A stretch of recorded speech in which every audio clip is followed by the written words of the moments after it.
know, there's a huge problem with our elected officials not doing due diligence in some of the bills. Oh, there's no doubt about that. Yeah. The first not reading them? The first part of what you said, you know, we're not verifying the facts, so we don't know if it's 90% of the bills that pass without a vote or whatever.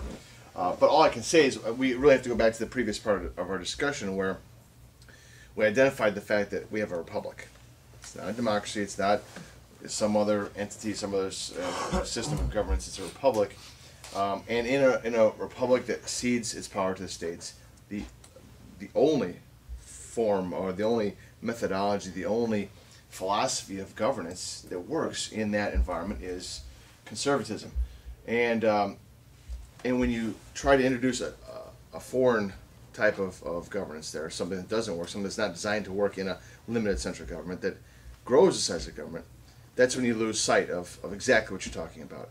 That's when you have backroom deals being made.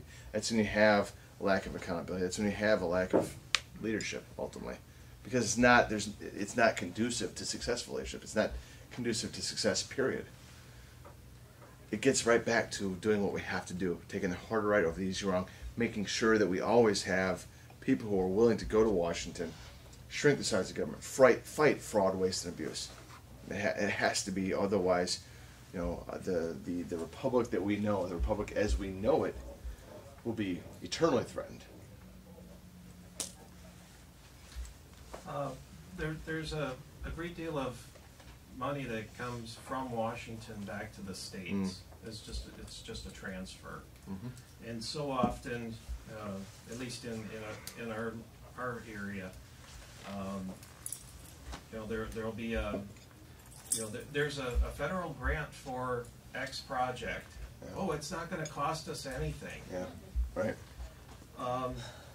Do you see a day during your first term that things like that would end, or at least be downsized? It's really, it's interesting. Interesting question, because I don't know if it'll end.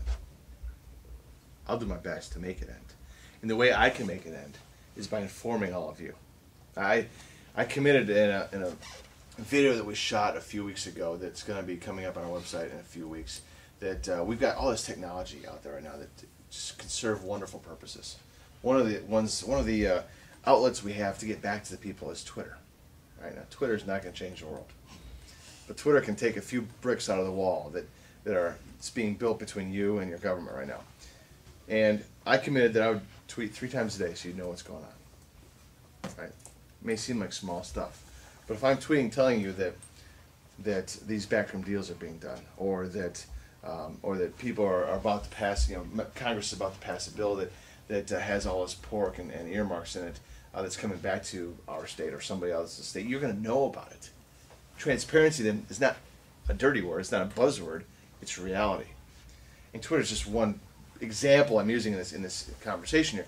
But if you know what's going on in Washington, if you know what's going on with your government, you can end it in that first year. You collectively can end it in that first year. It's my responsibility to be the watchdog, so I shine the light on that so you can recognize what's being done by your government, and then you can step up and do the right thing. If that happens the first year, that'd be great. I'd hope it could happen in the first month. Thank you. You bet. 2 questions. One is... Okay. They're not softballs, right? No. All right. All right. One is related to Ruth Ann's question about the environmentally sensitive area at around Texas. Okay.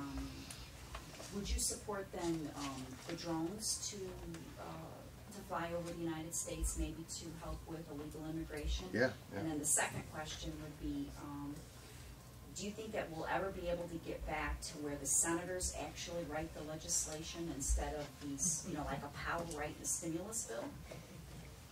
Is that even possible? I don't know anymore. I mean, I don't know if most Americans and yes. know that even happens. Yeah, no, I agree. The answer to both your questions is yes.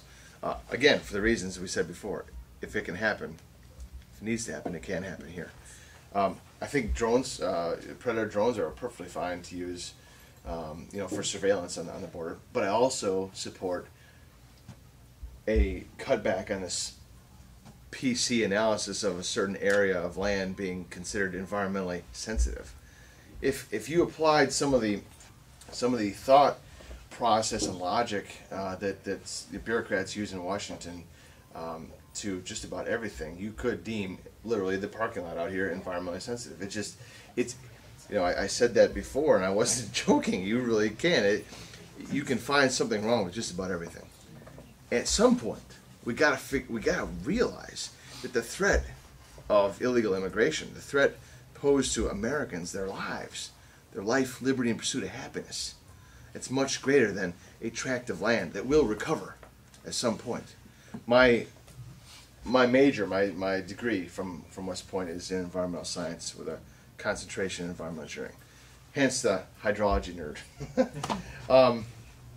We did a lot with water, but we also did a lot with land use planning and environmental impact statements. In fact, they were coming in vogue when I was studying them at West Point, and I was fortunate enough to write a number of them and process a number of them, so I'm pretty familiar with the process. And I also recognize that there is no organization in the world that is more focused on environmental impact statements than the Army and their training areas here in the United States.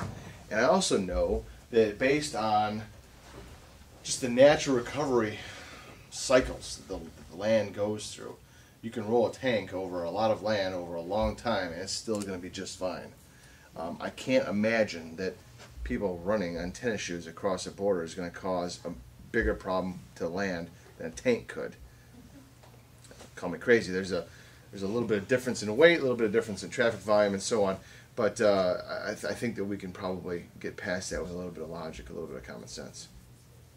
Just to add on to that, in 1980, roughly 20 years ago, Mount St. Helens devastated close to 300 square miles of territory.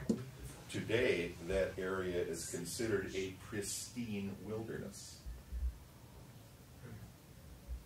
Yeah. Nature takes care I of was there. itself. It will. It does. It I was will. in that area.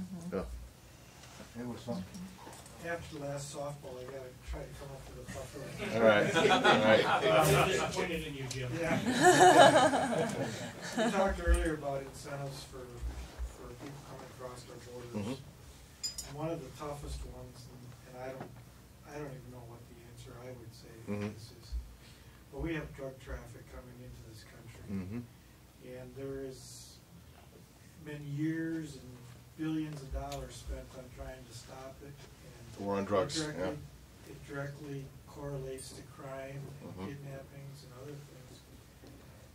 What's your suggestion as to attack that? Well, Jim, you know, here's the thing. I mean, the logic behind that really goes back to the first question about food stamps. If you put a Band-Aid on a bleeding artery, eventually the Band-Aid's going to pop off and you're going to bleed out.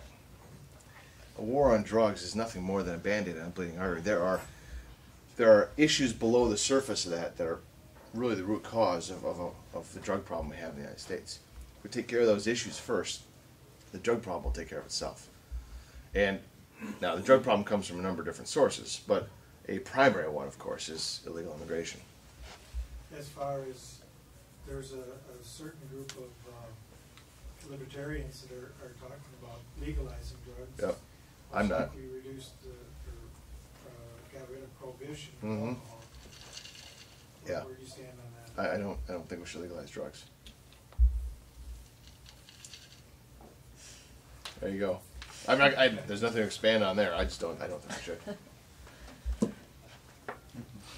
Kirsten. Dave, can you talk a little bit about, especially with what's been going on with the BP spill, I think it's in a lot of people's mind, this moratorium that's now been placed on drilling and blah, blah, blah. Can you talk a little bit about your vision for energy policy in this country and what you would work to see implemented? Sure. We have resources all over our own land that we are not tapping into. I have no idea why not. I mean, that's really kind of my thought process, is that we've got plenty of resources out there, we should be using them. Instead, our legislation, our government has caused us to have to explore in a very risky manners, like drilling a mile under the ocean, and then trying to anticipate potential disasters down the road and mitigate all those potential disasters through more legislation and more big government, more rules and regulations. Unfortunately, there are some things in life that you can never anticipate.